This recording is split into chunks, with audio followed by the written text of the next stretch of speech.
그 월급에 잠이 와?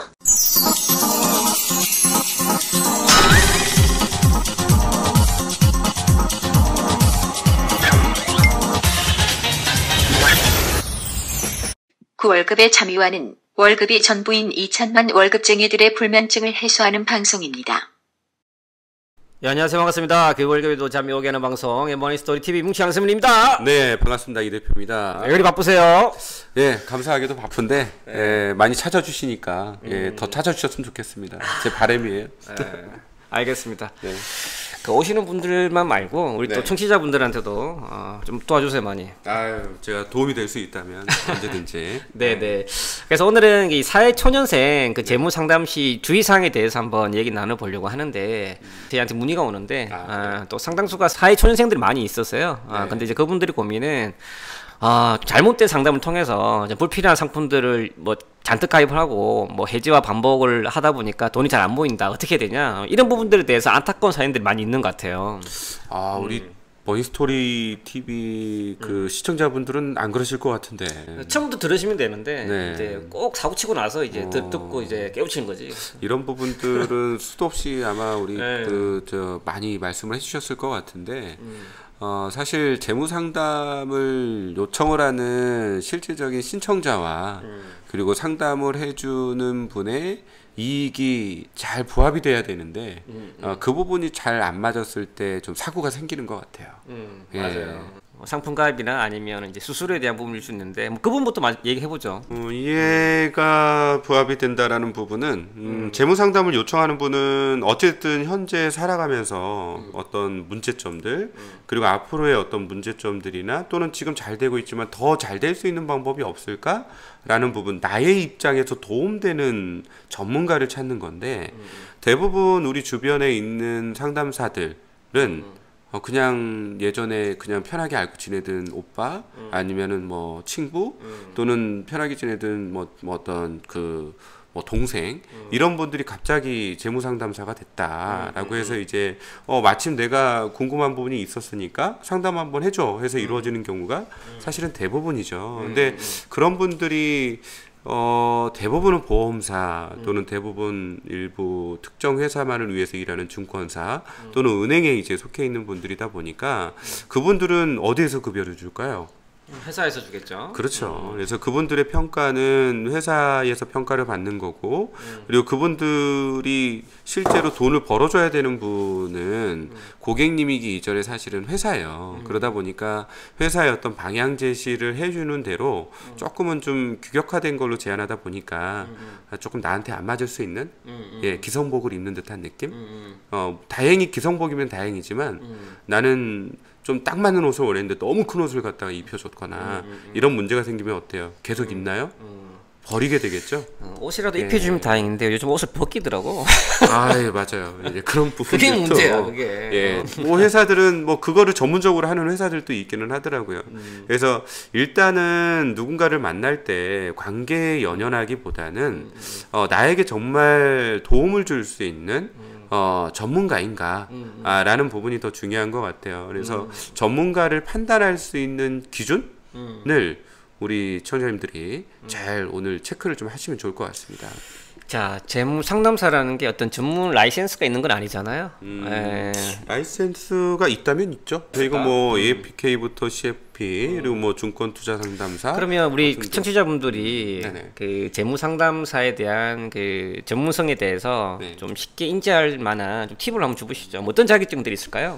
네, 자격증은 뭐 각각 협회마다 좀 다르기는 한데 물론 그 자격증이 전문가라고 인정해 줄 수 있는 뭐 절대적인 거는 아닌 것 같아요. 그렇지만 그 자격증을 보유하기 위해서 얼마나 많은 노력을 했겠으며 그리고 자격증을 이렇게 라이센스 취득을 하는 과정에서 여러 가지 어떤 전문 윤리와 그리고 제도적인 어떤 그런 어떤 기술적인 부분들을 많이 노출해서 배우기 때문에 그래도 좀 객관적인 상담이 가능한 전문가일 수 있다라고 전 1차적으로 생각을 하는 건데 네. 그렇죠. 그래서 대표적으로 자격증은 관련 자격증 2개 정도가 있는 것 같아요. 네. 그 이제 AFPK라는 그 국가공인 재무설계사 자격증이 있고, 그다음에 CFP라는 국제공인 재무설계사 자격증이 있어요. 그래서 물론 이제 이 대표님 말씀처럼 자격증이 모든 걸 다 대변하지는 않지만, 그래도 그런 자격 정도가 있으면 상당 기간 준비를 해오신 분이시다. 그래서 이제 그런 자격증 정도를 한번 체크해 보시는 것도 이 사람이 상담사가 점수성이 있구나 없구나 이 부분들을 판단하는 기준이 되지 않을까 생각합니다.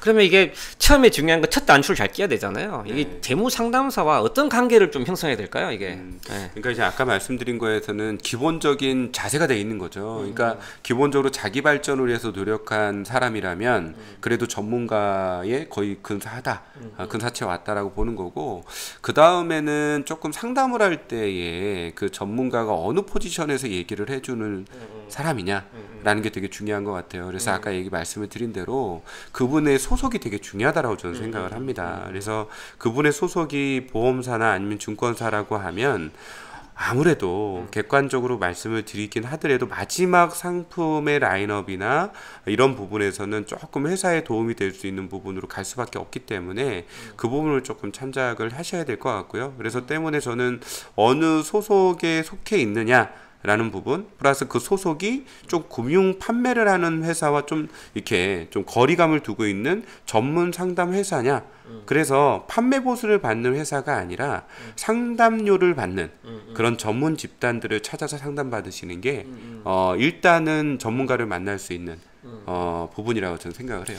또 그리고 이게 또 대한민국이 인맥 사회고 또 상당 부분이 지인을 중심으로 해서 금융상품 가입이 많이 이루어져요.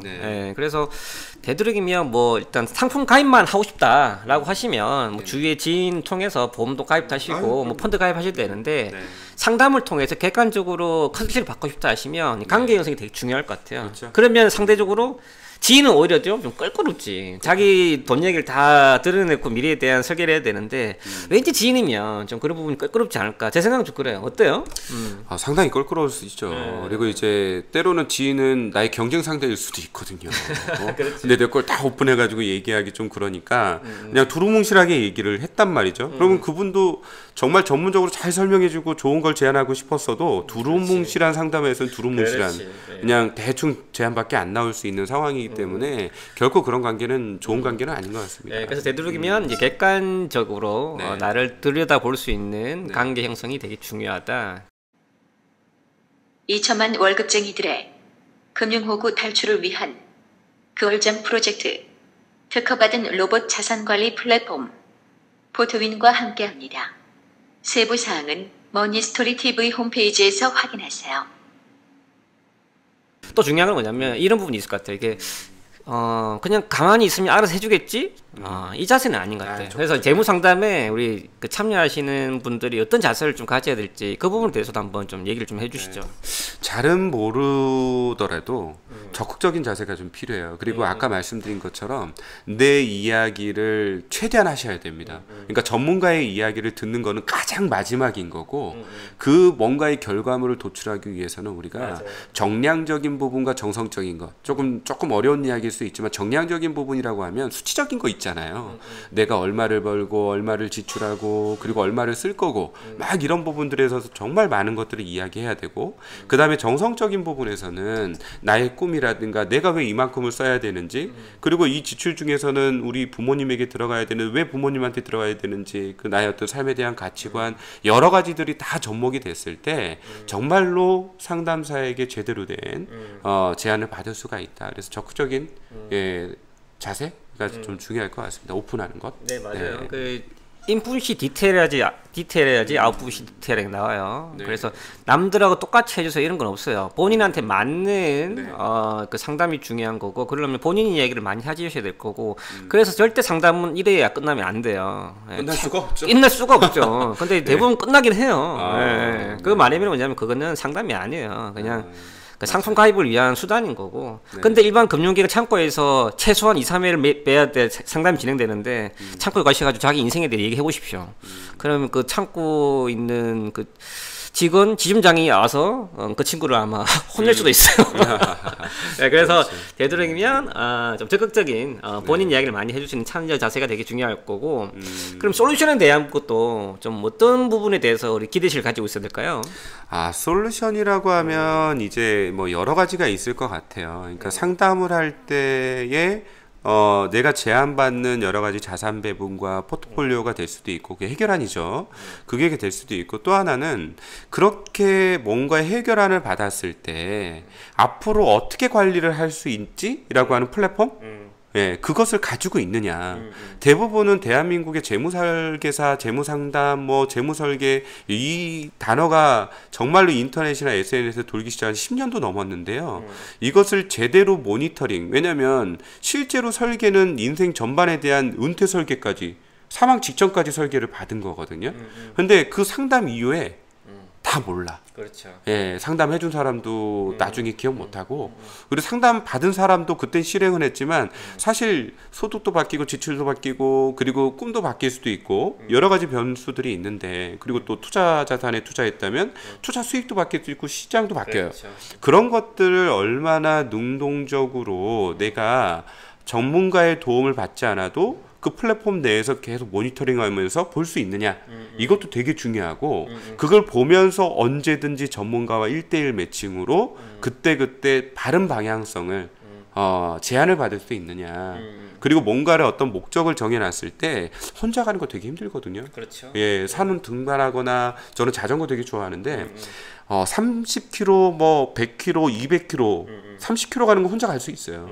근데 100km 넘어가기 시작하면 옆에 동료가 있지 않으면 정말 그냥 내려서 좀 쉬었다 가고 싶고 막 이러거든요.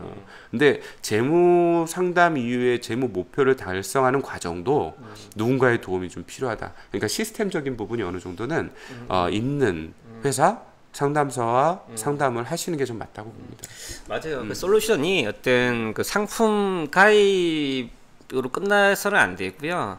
그거예요. 상담 자체가 재무 목표를 설정하고, 이 대표님 말씀하신 것처럼 그 목표를 달성하기 위한 과정 자체가 다 솔루션이에요. 예, 그래서 지속적인 관리와 모니터링이 까지도 포함하는 게 솔루션이다. 이런 부분 꼭 염두해 주시면 좋을 것 같습니다. 좀 마지막에 또 이게, 그러면 이게 사회초년생인데 이걸 재무 상담을 돈 내고 받아야 되나? 나 돈도 없는데 무료로 해야 되나? 참 이에 대한 고민이 좀 있을 수도 있을 것 같아요. 재무 상담 수수료에 대한 부분에 대해서도 좀 뭐 얘기 좀 해주시죠. 네, 재무 상담 수수료는 두 가지 관점에서 있는 것 같아요. 첫 번째 관점은 상담을 해주는 전문가의 입장에서, 아까 말씀을 드렸죠. 전문가 입장에서 누군가의, 그분은 일을 하는 거잖아요. 일을 하는 거에 대한 소득을 누가 주느냐. 그 소득을 회사에게 받는다라고 하면 그 회사를 위해서 일할 겁니다. 근데 만약에 상담을 할 때 우리가 변호사나 세무사나 이런 전문가들하고 상담할 때 전문가에게 상담료를 지불하잖아요. 그랬을 때 그분들은 누구 위해서 일을 하는 거죠? 고객, 맞습니다. 그래서 그 실질적으로 비용을 지출을 하는 주체가 누구냐에 따라서 조금은 전문가가 방향성이 달라질 수 있기 때문에 웬만하면 재무 상담료를 지불하고 상담하는 것이 저는 앞으로 더 맞을 거라고 판단이 들고요. 두 번째는 고객의 입장에서 상담료를 주고 안 주고에 대한 비용적인 부담이 있을 수 있는데, 상담료는 어떻게 보면 일회성이에요. 그래서 상담료가 20만 원일 수도 있고 50만 원일 수도 있고 많게는 100만 원일 수도 있지만, 그거는 정말로 퀄리티 있는, 정말 나에게 딱 맞는 정말 맞춤형 제안, 그리고 앞으로 계속적인 지속적인 관리를 하기 위한 기초를 쌓는 상담이기 때문에 얼마든지 지출할 수 있는 비용이라고 저는 생각하거든요. 근데 이런 상담료가 아까워서 수수료 베이직, 내가 상담해주면 상품 가입해줄게 라고 해서 상담하게 되면 매월마다 몇십만 원씩 나는 회사에게 돈을 지불해야 될 수 있는 문제가 생겨요. 보이지는 않지만 그게 10만 원씩이면 1년이면 120만 원이고 10년이면 1200만 원. 실제로 그런 비용들을 아무렇지도 않게 20만 원, 30만 원 자산 배분을 하면서 우리는 내고 있는 고객분들이 너무너무 많다. 맞아요. 예, 라고 보여집니다.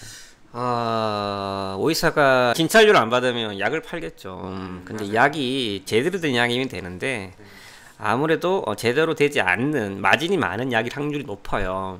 예를 들면 20만짜리 내가 보험 상품 하나 가입을 했어. 그러면 10년이면 2,400만 원이잖아요.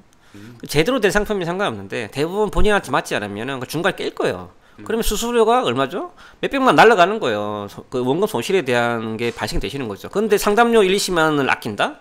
저는 잘 모르겠어요. 예, 그래서 상담에 대한 상담료에 대해서는 부담하는 게 맞아요. 예, 부담하지 않고 무료를 찾다 보면 예, 그런 분들이 금융호구가 됩니다. 예, 그래서 되도록이면 사회 초년생들 오히려 더 금융 지식에 대해 지식이 없을수록 그 자산이 많이 없을수록 돈을 내고 상담 받으시는 게 맞아요. 그리고 마지막 이제 제가 염려가 돼서 말씀을 드리는데 상담료를 내야지 객관적인 상담을 받을 수 있다라고 하는 똑똑한 금융 소비자들이 요즘에 많이 생기고 있어요. 그러다 보니까 상담료를 낼게 하는 분들이 많이 있거든요. 그러다 보니 앞에 말씀드린 거는 다 부적합한데 상담료를 받으면서 판매를 하는 전문가들이라고 이야기하는 분들이 요즘에 정말 많습니다. 그래서 그 부분도 되게 좀 잘 보셔야 돼요. 그래서 실제로 상담료 줬으니까 그러면 나를 위해서 실질적으로 잘 자산 배분 해주겠네? 라고 생각을 알고 봤더니 다 보험만 제한한다든가 아니면 증권 상품만 제한한다든가 나는 실질적으로 내년에 학자금 대출 상환 아니면 주택을 마련하기 위한 주택을 확장하기 위한 자금을 준비하고 있는데 너무 장기적인 상품 위주로 제한한다든가 그런 형태들이 꽤 있어요. 그래서 그런 부분들마저도 우리 금융 소비자분들께서 좀 염려를 하시면서 상담을 해야 된다. 좀 씁쓸하긴 한데 그래도 시대가 너무 이렇게 좀 어지러워지다 보니 더 똑똑해질 수밖에 없는 그런 상황인 것 같습니다. 그래서 오늘은 이 사회초년생들 재무 상담 시 주의할 점에 대해서 얘기 나눠봤습니다. 오늘 뭐 간단히 얘기를 했지만 그 안에는 정말 뼈가 되는 내용들이 많이 들어가 있어요. 그래서 반복 적시하시면서 제대로 된 상담 받아보시길 기대하시고요. 네, 끝으로 우리 사회초년생들한테 우리 이 대표님 은혜 메시지 한번 날려주시죠. 갑자기요? 날려주시죠. 네, 우선 어찌됐든 이제 막 사회 첫 발을 내디신 사회 초년생 분들에게 정말로 축하한다는 말씀을 좀 드리고요. 앞으로 좀 걱정만 있는 것 같지만 어쨌든 이런 방송을 통해서 재테크를 고민하는 것만으로도 이미 반은 반은 성공한 것이다. 그래서 여러분들의 앞날에 축복과 그리고 좋은 일이 많기를 응원하겠습니다. 파이팅 하십시오. 추가적으로 좀 궁금하신 부분 있으시다면 저희 머니스토리 TV 홈페이지 들어오셔서 메모 남겨주시면 우리 캐스터분들 통해서 답변 드릴 수 있도록 하겠습니다. 감사합니다. 네, 반갑습니다.